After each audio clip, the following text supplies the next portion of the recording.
ದರೋಡೆ ನೆಪದಲ್ಲಿ ಪತಿ ಕೊಲೆಗೆ ಸ್ಕೆಚ್ ಪ್ರಕರಣ. ಖತರ್ನಾಕ್ ಪತ್ನಿಯಿಂದ ಹಲ್ಲೆಗೊಳಗಾದ ಪತಿ ಚಿಕಿತ್ಸೆ ಫಲಕಾರಿಯಾಗದೆ ಸಾವು. ಆಯ್ನಾತಿ ಪತ್ನಿ ಜೈಲಿಗೆ, ಪತಿ ಮಸಣಕ್ಕೆ. ಮೈಸೂರು ಜಿಲ್ಲೆ ನಂಜನಗೂಡು ಪಟ್ಟಣದ ರಸ್ತೆಯಲ್ಲಿ ದರೋಡೆ ಸ್ಕೆಚ್ ರೂಪಿಸಿ ಪತಿ ಕೊಲೆಗೆ ಪತ್ನಿ ಯತ್ನಿಸಿದ ಪ್ರಕರಣ ಹಿನ್ನೆಲೆ ಹಲ್ಲೆಗೊಳಗಾದ ಪತಿ ಚಿಕಿತ್ಸೆ ಫಲಕಾರಿಯಾಗದೆ ಸಾವನ್ನಪ್ಪಿದ್ದಾರೆ. ಡ್ರ್ಯಾಗರ್ ಮತ್ತು ಲಾಂಗ್ನಿಂದ ಹಲ್ಲೆಗೆ ಒಳಗಾದ ಪತಿ 20 ದಿನಗಳ ಕಾಲ ಸಾವು ಬದುಕಿನ ಹೋರಾಟದ ನಡುವೆ ಸಾವಿಗೆ ಶರಣಾಗಿದ್ದಾರೆ. ರಾಜೇಂದ್ರ ಪತ್ನಿ ಸ್ಕೆಚ್ಗೆ ಬಲಿಯಾದ ದುರ್ದೈವಿ.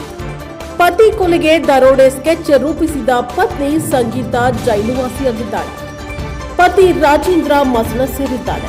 ಅಕ್ಟೋಬರ್ 26ರಂದು ಮೈಸೂರು ಜಿಲ್ಲೆ ನಂಜನಗೂಡಿನ ಹುಂಡುವಿನಹಳ್ಳಿ ಬಡಾವಣೆಯಲ್ಲಿ ರಾಜೇಂದ್ರ ತನ್ನ ಪತ್ನಿ ಸಂಗೀತ ಜೊತೆ ಸ್ಕೂಟರ್ನಲ್ಲಿ ತೆರಳುತ್ತಾ ಇದ್ದ ವೇಳೆ ಕಾರ್ನಲ್ಲಿ ಬಂದ ಮೂವರು ಅಟ್ಯಾಕ್ ಮಾಡಿ ರಾಜೇಂದ್ರ ಮೇಲೆ ಮಾರಕಾಸ್ತ್ರಗಳಿಂದ ಹಲ್ಲೆ ನಡೆಸಿ ಪರಾರಿಯಾಗಿದ್ದರು.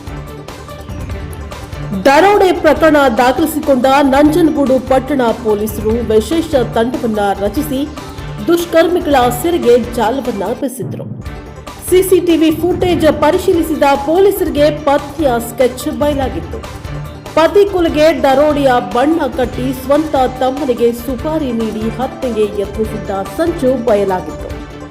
ತೀವ್ರ ಹಲ್ಲೆಗೊಳಗಾಗಿದ್ದ ರಾಜೇಂದ್ರ ಮೈಸೂರಿನ ಖಾಸಗಿ ಆಸ್ಪತ್ರೆಯಲ್ಲಿ ಚಿಕಿತ್ಸೆ ಪಡೆಯುತ್ತಾ ಇದ್ದರು.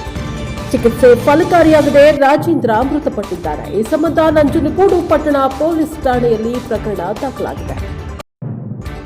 Bureau report Jaishankar, NKS TV4 Mysuru.